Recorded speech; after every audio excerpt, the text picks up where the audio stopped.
It begins not with a trumpet, nor with a scroll of glory, but with a quiet gasp beneath the sea, a sharp intake of breath through a reed tube, where light dances on the waves above and silence rules below.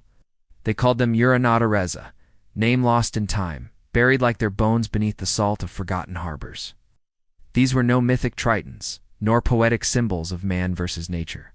But beneath that empire's gilded surface, in the cold cradle of the Mediterranean, an entirely different war was waged. Ow. Their ability to hold breath for minutes at a time. The boys would be held under until their vision blurred and their chests screamed. And when they surfaced, coughing, panicked, the elders would whisper only one phrase: "You breathe when Rome says so." These children, some as young as 11, would be taken to training coves under the guidance of elder divers. Men with scars that looked like rope burns and eyes clouded with salt. They were taught not just how to dive, but how to disappear. But to do so, they needed foundations placed underwater, precise, aligned, immovable. They needed men who could see through murk, calculate without compass, and feel stone with a sculptor's grace. Above, engineers barked measurements. Below, the divers translated those commands into tactile miracles. A misplaced stone meant collapse, death, a legacy lost to shifting sand. To vanish into the blue without ripple or trace. His name never appeared in Roman records, but his helmet, battered, bent, engraved with a single word, "Subsolui," emerged. It was found in the ruins of Caesarea in 1922. He was 28 when he died. Lungs blackened from years of submerged toil, fingers twisted from cold. But in his final letter to a fellow diver, he wrote, "It was a war of silence, of water, of stone, a blend of volcanic ash and seawater, simple, elegant, eternal. And yet, each time I return, it is not death I fear, but the moment just before silence, when my breath is no longer mine." But where the recipe might be credited to scholars, its placement was owed entirely to the urinatores. And it was fought by men who few remember, because their stories were not etched in victory columns, but eroded into barnacled wrecks and forgotten ruins. No, these were real men, who descended into the abyss long before humanity had the courage to imagine such descent. The urinatores would dive, recover cargo, and sometimes retrieve the bodies of those deemed too important to be left to the fish. But their roles quickly evolved: sabotage, espionage, even underwater demolition. At night, under the veil of the moon, silent swimmers would creep beneath enemy docks and attach primitive incendiaries made of pitch and wax.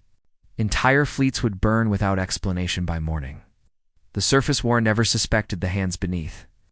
And yet, here they were, 2,300 years ago, breathing through reeds, donning helmets of hammered bronze. Eyes open wide against the cold, crushing dark. Not just soldiers, they were sacrifices. Human offerings to a future they could not see. Rome demanded greatness. And these men unknown, unthanked, gave it, one heartbeat at a time. We often think of ancient Rome in marble and fire and swords and sand, in the roar of colosseums. In the port cities Ostia by Caesarea, young boys were chosen not for their strength, but for their lungs. The sea was both enemy and temple. There was a logic to the madness. The empire's ambition did not end at the shoreline. If Rome was to rule the world, it would have to tame the sea and build upon it. But to do that, the sea had to be studied. Entered, conquered from below. Their assignments varied. Most began as salvagers. After storms, ships often splintered on unseen reefs. But the crown jewel of their legacy, what made them ghosts worthy of reverence, was not war, it was creation. At Caesarea Maritima, along the Judean coast, Rome sought to build a port unlike any the world had ever seen. A marvel of engineering that could rival nature itself. So, the urinatores became the empire's underwater masons. In silence, they lowered massive stone blocks into a watery cradle, using nothing but ropes, counterweights, and the trust between brothers. And yet somehow they succeeded. Modern engineers, centuries later, would marvel at the resilience of the port's concrete, how it defied erosion, how it hardened in salt water. The secret. One such man was Lucius Varro, son of a fisherman from Bai. Lucius' story was pieced together from whispered letters and faded wax tablets, fragments of a life lived half in shadow, half in brine. I have seen the bones of Neptune's wrath. There is poetry in that fear. There is truth. They were not just builders. What history forgets, the sea remembers. And sometimes, if we listen closely to the waves, we can still hear their breath measured. Desperate, defiant, going through the deep. At the age of 12, Lucius was chosen. If chosen is the word for a government unit of urinatores, it was not an honor, it was a surrender. The sea claimed those who did not fear it, and Lucius feared only the shore, with its noise, its lies, its hardness. Beneath the waves, everything had rules. Presu of 20 boys conscripted that year. 5 survived the first winter. Not from the cold, but from the silence, the breathless dark, and the terror of sinking into something that did not love by 21. Lucius was leader of the Caesarea Maritima dive unit, the greatest marine engineering project Rome had ever attempted. A port carved not from the land, but anchored in the sea itself. Wave breakers, submerged foundations, artificial harbors all demanded precision where no light reached. The 3 men worked in silence, fingers numb, lungs burning. By the second night the sea claimed Tiberius. No one saw it. He had no tears left. Lucius would descend alone, carrying a sacred burden, a pouch of volcanic ash and slaked lime Rome's miracle, pozzolana, a blend that, when mixed with seawater, hardened into a concrete the world would not replicate for 2,000 years. The sea had taken them long ago. No one heard it. Cold fingers traced the fracture like a priest reading divine scripture. There alone in the pressure and dark, Lucius made a choice no one would remember. Ow! A rope jerked. Only a reed pipe rising to the surface, fed through a goat bladder soaked in olive oil to trap air. Each breath was a negotiation with death. Each heartbeat a sacrifice. Single bubble surfaced. No struggle, just slack. And trailing up the rope, a single droplet of blood that spread across the surface like ink in a letter never read. And then nothing. Only a crude wooden marker beyond the diver's quarters, inscribed with a single line, and if you dive deep enough in still water, you may hear it. Lucius's body washed ashore blue, twisted, frozen mid-motion. But in his right hand, clenched tight even in death, was a lump of partially cured concrete. The future. Still under construction, it was vulnerable. If the damage wasn't repaired within days, the sea would reclaim it. Surface engineers panicked. They couldn't see, couldn't reach, so they turned to the ghosts beneath. It did not. It began with men like Lucius, lungs stretched thin, with bloodied hands laying stones in the dark, with silence and sacrifice. 36 divers rotated in shifts, but only 7 could work at full depth. They lit torches along the shore, watching the tide roll in, whispering not to each other, but to something beneath. They knew the sea would call again, not for duty, but for home. 3 nights to assess, correct, and secure the fault line. 3 nights before the summer tide would wipe away everything. Only 7 could hear the sea's unspoken language. Lucius led them because he didn't need rope or command. When others listened for signals, Lucius listened to stone. As a 2-ton concrete block was lowered, others needed alignment tools. Lucius dipped a hand into the water and knew by feel, by instinct. When it touched bottom, when it leaned too far, when failure whispered in the cracks. Then came the tremor. A minor quake shook the eastern seafloor enough to fracture the port's southern base. Lucius, and his 2 closest comrades, Tiberius and Gaius, were tasked with the impossible. The first night was bitter and black. Lucius did not weep. The 3rd night, Lucius made his decision. Gaius would stay above, manning the pulley. He descended, deeper than ever before. No steel tanks. No oxygen. In the black, he found the fault line. He did not repair it. He rebuilt it. Stone by stone, touch by touch. With numb hands and failing breath, he crafted a foundation not of war but of defiance. Each motion was a prayer. He did not return. When Gaius pulled the line, there was no wait. 4 days later, the sea gave back what it had claimed. There was no funeral, no monument. Lucius Vero, who went deeper than faith. That night, the remaining divers did not speak, because they did not belong to the land. Not anymore. We often believe underwater engineering began with valves, gauges, and scuba tanks. History does not name them. But every stone beneath the sea bears their mark. A breath held too long, never released. When Lucius Varro vanished beneath the waves, something in the other urinatores broke. It was not grief, nor fear. Those were emotions. They had long since buried beneath the silt of survival. What remained was silence, a dangerous silence, taut as a pulled cord, stretched across the hearts of the living. Gaius, once a loyal second-in-command, began to speak in half-formed thoughts of voices in the deep, of shapes moving beyond torchlight. Others dismissed him. The sea, after all, had a way of reshaping the mind, but something had changed after Caesarea. Something unspoken. The next year, Rome sent a special dive unit to the city of Ephesus. It was a different task, but no less dangerous. To investigate submerged ruins, ancient, even by Roman standards, revealed by an unusually low tide. The Senate had received whispers, strange ones, from old Phoenician merchants, that beneath the waters of Ephesus, long before Rome, another civilization had built something that defied nature. And yet the ash had appeared in artifacts retrieved from a shipwreck predating the Republic by centuries. A heresy to Roman pride. He carried with him a copper-bound scroll, a replica of Lucius's divelogue, recovered from the Caesarea quarters and never before deciphered. The locals called the place the Lassa Sige, the Silent Sea. Fishermen refused to cast nets nearby. Even the gulls avoided the air above. By the third day, 2 had gone missing.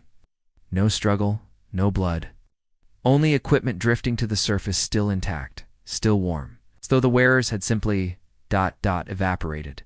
The mission was to survey the ruins for potential harbor expansion. But the divers, led by Gaius now, were not sent merely to measure stones. The ruins beneath were left to the tides, and no further expeditions were sanctioned. But rumors endured. In it, he described a discovery made by Lucius years before his death, a submerged chamber beneath the foundation stones of Caesarea. The formula. The first one. In that chamber were carvings. It's not Roman, not Greek. Older, much older. On the floor, a single coin from Ephesus, worn smooth, almost melted. And beside it, a helmet. Ancient, far older than Rome. Circular scripts etched in a language that vibrated under torchlight. He spoke of the deep as if it were alive, as if it had taught them that the secret of Roman concrete was not a discovery, but a gift, or worse, a returned offering. And beneath those ruins, the same volcanic ash was said to flow through cracks like blood. It remembered how to bond in water, long before Rome was born. And it did not want to be remembered. It should not have been possible. Pozzolana was known only to the Romans, was theirs. Gaius, consumed by guilt and now driven by obsession, believed Lucius had seen something in Caesarea, something older than Rome, something not built, but remembered. Someone descended into the unknown and returned with something we did not understand. But what if the foundation of our greatness, the very concrete that built our ports, our roads, our cities, was not Roman at all? The Ephesus dive began with 5 men. Gaius descended on the 4th day, tethered to the world above by a triple braid of rope, the thickest ever used. He never returned. The rope came back intact, not just divers. Where divers report equipment failure, hallucinations, and unbearable pressure at depths that should be survivable. These are not myths. These are records. Suppressed, altered, buried. They were messengers. Translators between 2 realms, one of air, one of silence. And some of them went too deep, dry, as if it had never touched water. The Roman engineers who remained sealed off the Ephesus project. Official records were destroyed. Remaining divers reassigned or silenced. A diver named Nerva, the last survivor of the Caesarea course, spent his final years writing what he claimed to be a confession. Lucius had copied one of these inscriptions onto wax. It was believed to be a formula, Nerva wrote. Lucius did not invent Roman concrete. He unearthed it. The ash was not of our mountains. The stone was not ours. Nerva disappeared weeks after writing that. His room was found abandoned. We like to think we created our empire from brilliance, from discipline, from conquest. What if it was borrowed? What if it was stolen? And what if the sea remembers? The urinatores were not just engineers. There are still places in the Mediterranean where no sonar returns. But the sea cannot be silenced forever. And sometimes, when the tide retreats far enough, ruins rise from the deep, not to be studied, but to warn. So next time you see concrete clinging to the ruins of an ancient harbor, weathered but intact, remember, someone placed that stone, and someone did not return at all. The last of them lived alone, far from the shore. His name was Publius Severinus, a name barely remembered in the margins of forgotten Roman engineering logs. But once, he had been among the best. A master of breath, of depth, of silence. He refused the next dive mission, burned his leather diving harness in the temple fire, broke his bronze helmet with a hammer. There he built a home with no windows, and a floor carved entirely from concrete, his own mix, his own formula. It pulsed faintly when rain approached. He claimed it was from beneath Caesarea, that Lucius had found it in the underwater chamber, that it was not made by man. It cured in days, remained dry to the touch, and rang like bone when struck. A concrete that set even in fog. It should have been impossible. He was arrested for insubordination, but spared punishment for reasons no one quite understood. Some say a senator visited him once, in chains and left pale as marble. He began writing letters no one answered, diagrams no one could understand, formulas that spiraled into symbols, more art than science. The local villagers called him the Mad Mason, but none dared mock him openly, not after what happened with the well. He had trained alongside Lucius Varro, watched Tiberius vanish into the dark. He wrote once, in the final entry of his journal, discovered centuries later in the ruins of his sealed home, helped Gaius tie the braided rope before that final descent into Ephesus, before the silence swallowed them all. We used it to conquer, to anchor our ambitions. But the ocean does not forgive theft.